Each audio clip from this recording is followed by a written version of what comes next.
The year 2023 is expected by Morgan Stanley to be very positive for emerging markets because there would be lower inflation, a finish to the US Fed rate hikes, an easing US dollar, and an improvement in global economic growth, more particularly in Asian economic growth. This is the key view that is emerging from the 21st Asia Pacific Investors Conference that Morgan Stanley is currently holding. Joining us from the sidelines of that conference is Jonathan Garner, Chief Asia and Emerging Market Equity Strategist at Morgan Stanley. Jonathan, thank you very much indeed for joining us, and also for what is a generally benign view on emerging markets and Asian emerging markets. Well, first up, why are you so positive? Is it all hinging only on the expectation that US rate hikes will end in the first quarter and probably rate cuts in the last quarter of 23? Yes, that's an important part of our view, but it's probably less important than the idea that the US dollar has just made a major peak. In fact, over the last 2 weeks, the US dollar has had one of its biggest declines in recent history, down about 8% trade weighted. And that tends to help on a translation effect the earnings streams from emerging markets. We're also emphasizing a lot that a new upcycle in semiconductors and technology hardware is poised to begin. And that's why we upgraded Korea and Taiwan within Asia and EM at the start of October. And I'm pleased to say both those markets are already performing very strongly in the last few weeks, which is highly indicative that the overall EM asset class has reached a trough. Okay, yeah, Jonathan, I was coming to that. Your overweights include Korea, Taiwan, Saudi Arabia, and Brazil. Equal weight for China. India is not in either list. It's actually an underweight. So before I come to those reasons, do you expect that funds could flow out of India into China? Do you expect funds to flow out of India at all? So actually, if you look at foreign investor flows, they've been negative in relation to India for some time, and India is by far the most expensive market in our coverage. In fact, at a record high valuation premium, for example, to Korea. So yes, we do have an underweight recommendation on India. It's not that we expect the market to actually fall. We're broadly constructive, but it's not going to have the kind of explosive returns off the trough that we're already getting for Korea and Taiwan. Just to scratch the point further about Asian recovery, I'm not opposing the view, but I'm just throwing some devil's advocate kind of arguments. You know, at the moment, at least India is seeing a lot of pain on the export front. We just got the October trade figures, and for the first time in many decades, or probably many years at least, our export growth has contracted. It is less than last year, it is less than last month, it is the lowest in 20 months actually. Now, we are hardly an export-dependent economy. Should it not be hurting the other Asian EMs more? Well, it already has done. So if you look at Korea and Taiwan exports year on year and what's going on in the pricing of semiconductors, in particular memory, we're in the middle of a major bust. But that's when stock price troughs form. And the market is starting now to look out a full year from now to what the environment will be like in the back end of 2023 and early 2024. So there's no doubt that we've been in a very difficult environment, particularly since the summer, in the whole traded goods sector globally. It's a recessionary environment, and that's why these markets performed so poorly, massively underperforming the Indian market until about 3 or 4 weeks ago. When they trough, they tend to trough in a very pronounced V shape off the bottom, and that's exactly what we're seeing for some of the leading stocks which we've upgraded, like Samsung Electronics, TSMC, LG Display, and others. So your thesis is that 22 is a bad year, but we are at an inflection point, and 23 is going to be a very good year for Asian EMs, right?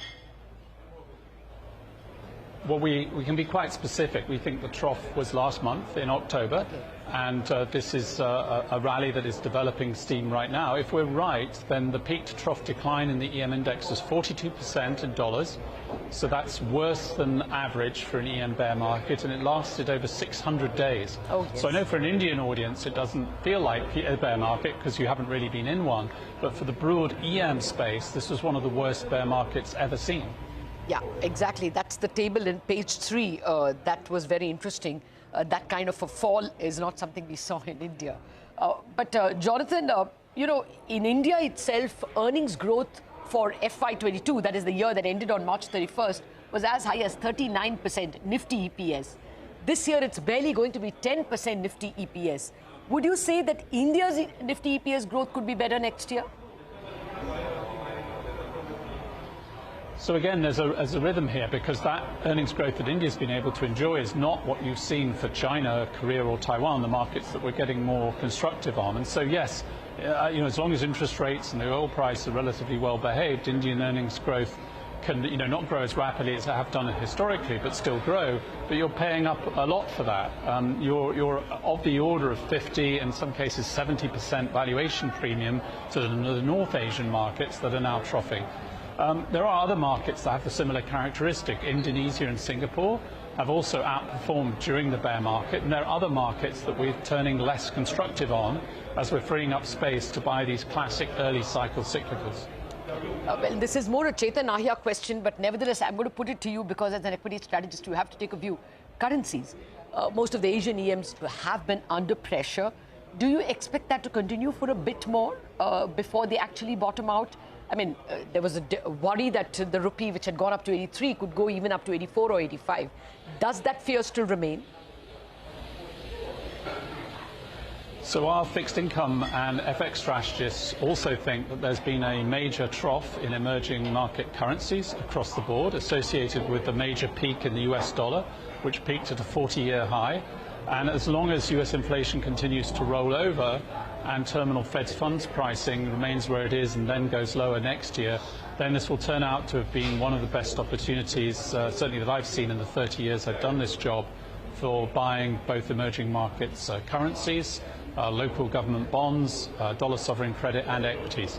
It really is a very significant opportunity for people to upweight in Asia and emerging markets, broadly speaking. Okay. Let me quote from your own report, and you may perhaps know this like the back of your hand, the important statement on India: we are tactically underweight Indian equities on relative valuations and technicals and expected to lag any rebound from an EM trough, but we look for entry points into a compelling structural outlook. So when would you time that entry? Yes.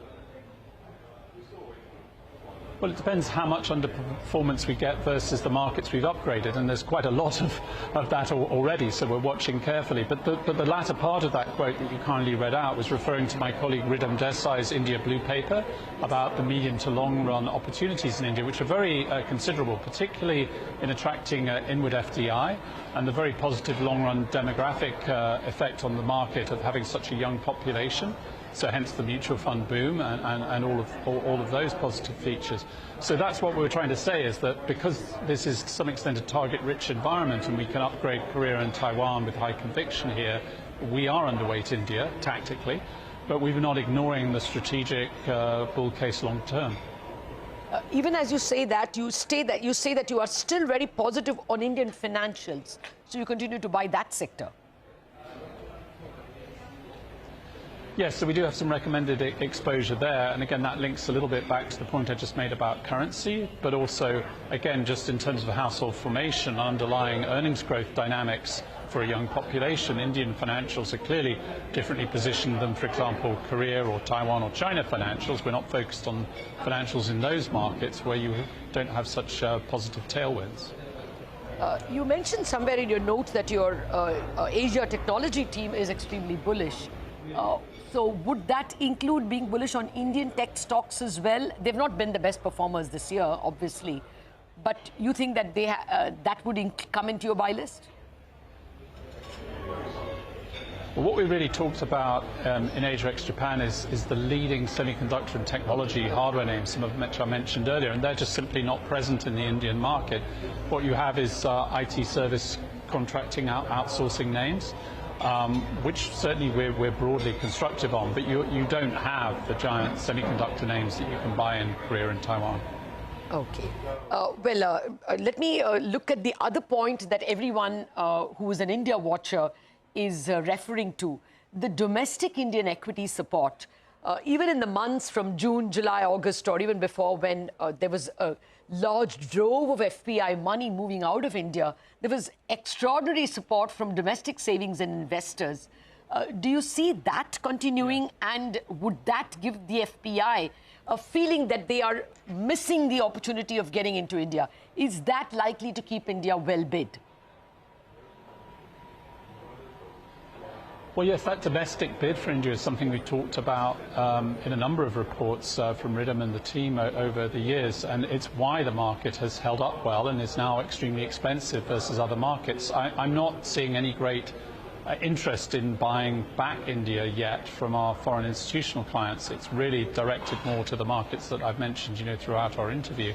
And certainly one does have to be careful because kind of retail investor booms globally have ended badly in almost every other geography, obviously notably in the United States around the growth and meme stock investing.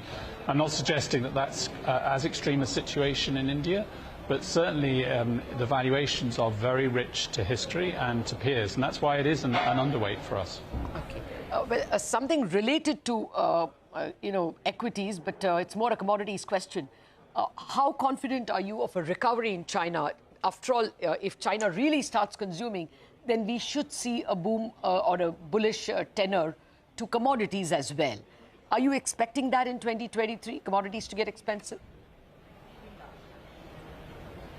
Well, we are getting incrementally more bullish about a China reopening trade, having been very sceptical up until recently. But yes, we've seen some important changes since the Party Congress on COVID management approach.